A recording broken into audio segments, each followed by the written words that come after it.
lot of energy, a lot of focus. All right, thanks for joining BDR Best Practices episode 4. In this episode, we're going to be talking about navigating the summer months. Historically, summer has not been kind to sales and salespeople. People out of the office, key stakeholders who need a sign might not be around. But there's also a lot of opportunity, and that's what we're going to be discussing today. Just finding the little nuggets in the out of offices, different ways to stay engaged with your prospects, and different ways to, win the summer as a salesperson. Absolutely. So yeah, I guess the first of the kind of tips is to use those out of office messages that you get from all your prospects when they come through. So this is the case always, but you're going to get way more out of offices during this period than normal. So it's important to try and retain all that information that comes through, especially the direct dials, put them in the CRM, use them when appropriate, use them when people are back. Often people refer to their colleagues who are going to be looking after their work whilst they're away. So certainly, look the person up if they're relevant, get in touch and feel free to share the messaging with them than you were going to share with the original recipient.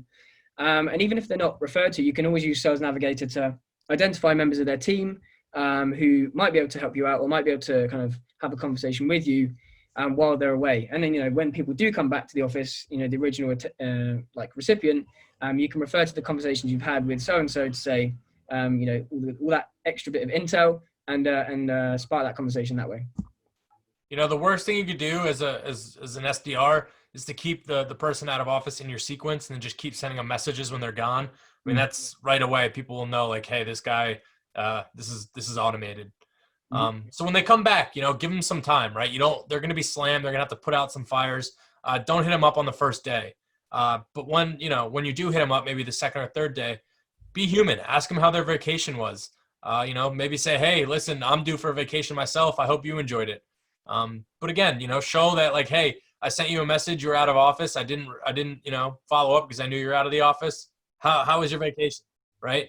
Prospects, think about how many automated messages they're going to get. Show that, you knew they were out of office and that, there's a reason you're getting in touch. Absolutely. Wait, and I think Scott, jump back real quick. Is that you? How do I know you're going to say that? I think there's a slight resemblance to yourself. I mean, both of us have that Irish blood. So all right, let's keep it moving. I know I've looked like that after a couple of holidays. Anyways, obviously at Reach Desk, gifting is really our thing, and it's a very powerful asset to have within your outreaches to use gifting in any context. But when people are coming back from holidays, if you can land like a coffee voucher in the morning, say, I know you're going to be absolutely slammed today. Here's some caffeine to get you through the day, or even using like supermarket vouchers, which you can send to say, I know the fridge is going to be empty after you've kind of rinsed it all out before you went away on vacation. Fill the fridge courtesy of Reach Desk. It's just a way to really ease them back into that working life. And if you can land something physical, obviously when everyone was in the offices, it was very easy to do that. Sending through After Sun for people's burn on their back when they haven't used enough sun cream. But yeah, even given the context, you can confirm addresses and stuff like that using Reach Desk, of course. To get something physical to people as well. But really, again, ties in with making it human, I guess. Absolutely. So staying organized, right? This is important 12 months a year, but it's even more important over the summer. Prospects are going to be, in and out of the office. They might forget about meetings. Make sure you're reminding them. Scott, you do a great job sending people LinkedIn messages. Just being like, hey, looking forward to connecting next week. Let me know if you have any questions in the meantime. Once they see that baby face of yours, there's no way they're going to be able to turn you down.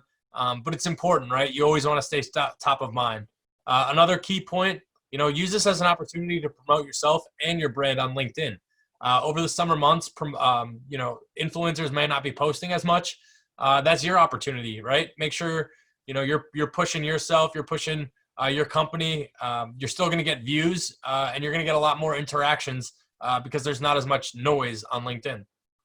Definitely. And I like to think people respond to me for my messaging as opposed to my baby face, but maybe this is news to me. I don't know.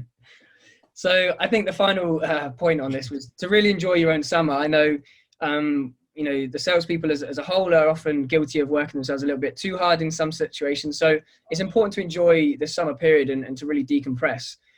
Take some time away with your friends and family. Really, enjoy the sunshine and delete the work-related apps. So get rid of Slack, get rid of email, and really just enjoy that time and disassociate yourself from that work environment. I think often it's great to take step back from the situation. It makes you realize why you're doing what you're doing, why you enjoy what you're doing. And then when you come back, you've got those batteries recharged. And yeah, you can really enjoy yourself and hit the ground running. And if you made it this far, special shout out Travis Drobin, my head of sales US. He made me take last Friday off. So this week I have a little more pep in my step. I'm feeling energized, and that's because Travis gave me Friday off. Thanks for watching, everyone. As always, he's Scott. I'm Jimmy. Until next time. Until next time. I've not heard that before. Dude, that's a common saying.